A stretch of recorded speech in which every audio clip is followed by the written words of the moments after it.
Good morning, welcome to civil engineering group. आज के इस लेक्चर में आपको हम बताने वाले हैं कि हवा का प्रेशर बिल्डिंग पर जो पड़ता है उसे कैसे फाइंड आउट करते हैं और फार्मूला के माध्यम से आपको समझाने वाले हैं। आप लेक्चर को पूरा देखें तो आपको समझ आ जाएगा। हमने स्टेप बाय स्टेप इसको बहुत ही आसान शब्दों में आपको समझाया है कि प्रेशर, जो हवा का प्रेशर बिल्डिंग पर कितना पड़ता है और हवा की गति कितनी होगी तो कितना प्रेशर आएगा, ये डिपेंड करता है बिल्डिंग की लंबाई, चौड़ाई और उसकी ऊंचाई पर।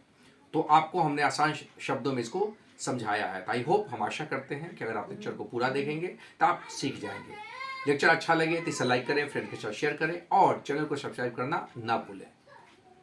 तो चलिए स्टार्ट करते हैं आज का lecture. Welcome to civil engineering group. आज के इस लेक्चर में आपको हम विंड लोड ऑन बिल्डिंग के बारे में जानकारी देने वाले हैं कि हवा का जो प्रेशर होता है बिल्डिंग पर, अगर हवा की रफ्तार 70 माइल पर आवर अगर है तो बिल्डिंग पर इसका प्रेशर कितने पाउंड का होगा। ठीक है, जब हम डिज़ाइन करते हैं बिल्डिंग को, उसके फाउंडेशन देते हैं, कॉलम्स देते हैं, तो हमको प्रेशर ऑफ एयर को ध्यान में रखना होता है। जब उसकी डिज़ाइन की जाती है, जब उसके फाउंडेशन की चौड़ाई निकाली जाती है, कॉलम्स जब हम जो है देते हैं, डिसाइड करते हैं कि कितने कॉलम्स हमको देने हैं, तो हमको ये ध्यान में रखना होता है। इसी के लिए हमको ये सीखना चाहिए। तो चलिए हम लोग सीखते हैं कि आखिर हवा का प्रेशर हम कैसे निकालेंगे। देखिए, इसके लिए फॉर्मूला है मेरे पास। देखिए, इसमें हम क्या क्या हमको पता करना, हमको प्रेशर चाहिए होता है, हमको फोर्स और एरिया। ठीक है, तो एरिया तो हमको पता होगा, बिल्डिंग की लंबाई चौड़ाई से उसका एरिया हम निकाल लेंगे। तो एरिया हमने निकाला है 1472 स्क्वायर फीट एरिया है मेरे पास। मेरे पास पी नहीं है, एफ नहीं है। ठीक है, पी मतलब वेयर, पी मतलब प्रेशर, एफ मतलब फोर्स। देखिएगा, अब हमको फोर्स बराबर होता है, फोर्स हमको निकालना है, तो फोर्स बराबर होता है जो है प्रेशर इनटू एरिया। तो मेरे पास एरिया तो है बट प्रेशर नहीं है, तो प्रेशर निकालने का फॉर्मूला यहाँ है, वेयर ए बराबर होता है प्रोजेक्टेड एरिया। जो बिल्डिंग का प्रोजेक्टेड एरिया है वो हुआ यहाँ पर जो निकला है 1472। तो प्रेशर बराबर फॉर्मूला होता है, इसको आप नोट कर लेंगे, C, C D, I W और क्यू एस। सी का मतलब होता है expose effects are the combined height factor. ठीक है, इसका कितना होता है, जस्ट फॉर 0.60 से लेकर 1.20। रेसिडेंशियल बिल्डिंग के लिए हम इसको कितना लेते हैं, रेसिडेंशियल बिल्डिंग के लिए हम लेते हैं 0.84, सॉरी 0.84, ये हम रेसिडेंशियल बिल्डिंग के लिए लेते हैं। सीडी का मतलब होता है ड्रैग फैक्टर्स शेप। ठीक है, इसको हम कितना लेते हैं, 0.9 से लेकर 1.25 तक।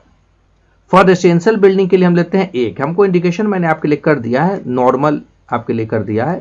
ज्यादा भी ले सकते हैं, 1.25 भी लेते हैं, बट ये इफेक्ट, इसके बारे में एक और आपको लेक्चर देना होगा कि कहां पर कैसी बिल्डिंग होगी, किस तरह की बिल्डिंग में सामान होगा, किस तरह से मशीनें लगी होंगी उस पर, तो कौन सा सी को कितना, सिटी को कितना लेंगे, दैट्स इट। ये अलग लेक्चर इस पर होगा। अभी हम सिर्फ प्रेशर की बात करें, निकालेंगे कैसे, तो आप इसको 1 ले लेंगे।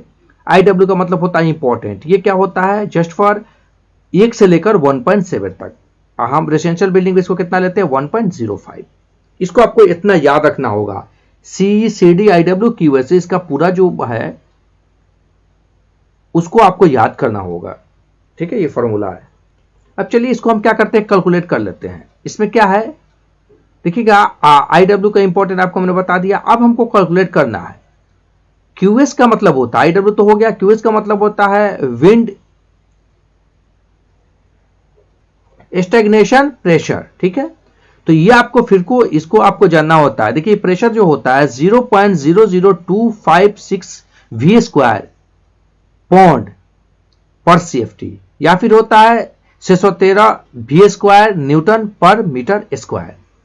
तो क्यूएस आपको निकालना होगा। सबसे पहले क्या होगा, इसमें तो हमको दिया हुआ है कि हमको कितना कितना लेना है, लेकिन यहां हमको क्यू डब्ल्यू को हमको निकालना होगा। ठीक है, तो वी स्क्वायर, तो वी का मतलब क्या होता है, विंड प्रेशर। तो विंड प्रेशर मेरा कितना है, 70 माइल पर आवर है। यहां पर आपको क्यूएस पहले प्राप्त करना होगा, 70 माइल पर आवर। तो चलिए इसको पहले हम लोग सॉल्व करते हैं। देखिए, इसको सॉल्व किया हमने, तो देखिएगा हमको आप जो लिए हैं हमको जो है फीट में है। ठीक है, देखिएगा तो क्या हुआ, क्यूएस बराबर क्या होगा, आपको हमने लिया 0.00256 इंटू 70 का स्क्वायर होगा चूंकि v का स्क्वायर है, तो ये आपका आंसर आएगा 14.4 पॉन्ड पर CFT। चूंकि मेरा स्क्वायर फीट में था, ठीक है, इसको इसलिए हमने स्क्वायर फीट में लिया, ठीक है। अब देखिएगा, अब देखिए प्रेशर बराबर क्या होगा, तो C, देखिएगा, तो हमने इसको स्क्वायर में लिया, चूंकि स्क्वायर में था तो हमने लिया 70 का, आया 14.4 पॉन्ड पर स्क्वायर फीट, ठीक है। स्क्वायर फीट पे इसको लिया, चूंकि स्क्वायर में था, CFT नहीं, SFT होगा, ठीक है। अब हमको प्रेशर निकालना है, तो C into CD into IW into QS, इस सबको क्या करेंगे हम, गुना कर लेंगे इसको, सबको जब जो है मल्टीप्लाई करेंगे तो आया मेरा 12.70। तो वेयर P बराबर कितना हो गया, 12.70। वेयर एरिया बराबर कितना है मेरा, ठीक है, एरिया निकला था, तो ये 46 फीट इंटू 32 फीट था, तो ये आया आपको 1472 स्क्वायर फीट। अब क्या करेंगे, प्रेशर बराबर, फोर्स बराबर मेरा क्या होगा, प्रेशर इंटू एरिया, तो प्रेशर मेरा कितना है 12.70 और एरिया कितना है 1472, तो ये आपका हो जाएगा 18,694.4 पॉन्ड, यही आपका आंसर हो जाएगा, ठीक है।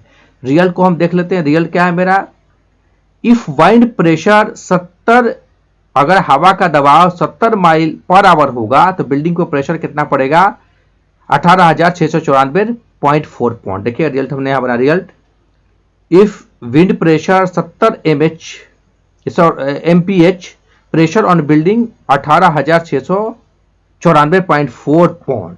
तो कितनी आसानी से हमने इसको सॉल्व कर लिया कि अगर हवा का प्रेशर जो है 70 माइल पर आवर है तो बिल्डिंग पर मेरा कितना लोड पड़ेगा, 18,694.4 पॉन्ड मेरा ये पड़ेगा, प्रेशर आपका आएगा। देखिए कितनी आसानी से हम लोगों ने इसको सीख लिया। आई होप कि आप समझ गए होंगे। वीडियो अच्छी लगी हो तो लाइक जरूर कीजिएगा। देखिए हमने रिजल्ट को यहाँ लिख दिया था, बट रिजल्ट इतना आसानी से नहीं है, आपको इसमें एक पॉइंट को समझना होगा। वीडियो अच्छी लगी हो तो लाइक जरूर कीजिएगा, और अगर कोई बात समझ में नहीं आई हो तो कमेंट करके पूछ सकते हैं। शिकायत या सुझाव के लिए भी आप हमको कमेंट कर सकते हैं। That's all.